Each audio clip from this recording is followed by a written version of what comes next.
Why good people stay in toxic relationships.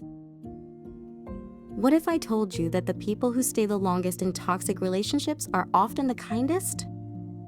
Not because they're weak, not because they're blind, but because they love deeply, forgive endlessly, and believe that people can change.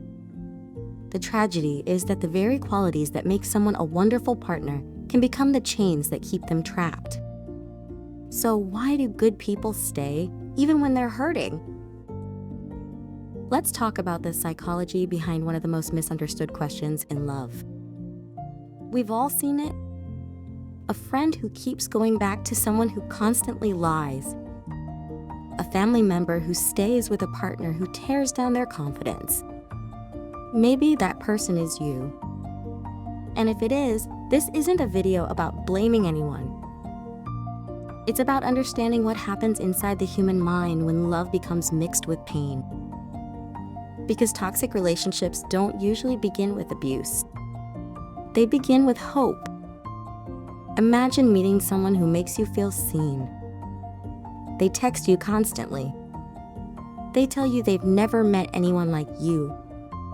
You feel chosen, special, safe. For a while, everything feels perfect. Then little things begin to change. They become distant. They criticize you. They make you question yourself. But every time you're ready to leave, they become the person you first fell in love with. They apologize, promise to change, cry, hold you, and suddenly, you remember the beginning, not the reality. Psychologists sometimes call this intermittent reinforcement. It's one of the strongest psychological forces in human behavior. When affection becomes unpredictable, your brain starts chasing it even harder. Just like gambling. You don't know when the reward is coming, which makes you keep playing. Kind people naturally look for potential. They don't just see who someone is today. They see who they could become. If I just love them enough. They've been through a lot. They didn't mean it. They're hurting. These thoughts sound compassionate, because they are. But compassion without boundaries becomes self-sacrifice. Many toxic partners aren't monsters every single day. Some genuinely have trauma. Some struggle emotionally. Some even love you in their own limited way. But understanding someone's pain doesn't erase the pain they're causing you. And that's where good people get stuck. They confuse empathy with responsibility. One of the strangest things about toxic love is that it can feel more intense than healthy love. Why? Because your nervous system never gets to relax. One day you're happy, the next you're anxious, then relieved, then heartbroken, then hopeful again. Your brain starts associating emotional chaos with passion. The constant uncertainty creates emotional highs that feel exciting. Healthy love can actually feel boring after that. Not because it's missing something, but because peace is unfamiliar. If your heart has learned to survive storms, sunshine feels strange. Many of us don't choose love consciously. We choose what feels familiar. If someone grew up having to earn affection, they may believe love must be earned in adulthood too. If love was inconsistent, they may mistake inconsistency for chemistry. If they learned that pleasing others kept them safe, they may become people pleasers in relationships. Without realizing it, they recreate the emotional environment they grew up in. Not because it's healthy, because it's familiar. Our brains often confuse familiar with safe, even when it hurts. Hope is beautiful. It's what helps people survive difficult times.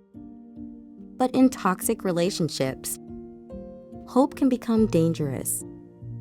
You're no longer in love with who the person is. You're in love with who they might become. Every apology feels like proof. Every good weekend feels like progress.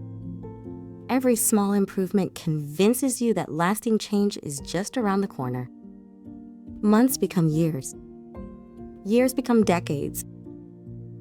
You keep investing because you've already invested so much. This is known as the sunk cost effect. The more time, emotion, and energy we've invested, the harder it becomes to walk away. Not because staying makes sense, because leaving feels like admitting all that pain was for nothing. People often ask, why didn't they just leave? Because fear whispers louder than reason. Fear of starting over. Fear of being alone. Fear that no one else will love them. Fear of hurting the children. Fear of disappointing family. Fear of losing the future they imagined. Sometimes, it's easier to live with familiar pain than uncertain freedom. The unknown can feel terrifying, even when it's healthier. The most dangerous thing about toxic love isn't always what it does to your heart. It's what it does to your identity. At first, you know who you are. Then, you start apologizing for things that aren't your fault. You stop wearing certain clothes. You stop seeing friends. You stop speaking your mind. Little by little, your world becomes smaller, until one day, you don't recognize yourself anymore. That's why leaving isn't just ending a relationship. It's rebuilding a person. Healing rarely starts with confidence. It starts with curiosity. Instead of asking, why do I keep choosing the wrong people? Try asking, what part of me believes this is the love I deserve? That question changes everything, because it shifts the focus away from fixing someone else and toward understanding yourself. The healthiest relationships don't require you to constantly prove your worth. You don't have to earn respect. You don't have to beg for consistency. You don't have to shrink yourself to keep someone comfortable. Real love isn't perfect, but it is emotionally safe. If you're someone who has stayed too long, it doesn't mean you're foolish. It probably means your heart has always chosen hope over fear. And that's a beautiful quality. The challenge is learning that kindness should include yourself too. Because love should never require you to abandon your peace in order to keep someone else. The strongest people aren't the ones who endure endless pain. They're the ones who finally realize that walking away can be the greatest act of self-love. So here's something to think about. Are you holding on because the relationship is healthy, or because you're still waiting for it to become the relationship you've always imagined? If this video made you reflect on your own experiences, remember to like, subscribe, and join us for the next conversation on The Hard Truth, where we explore the psychology behind love, attachment, and the relationships that shape our lives.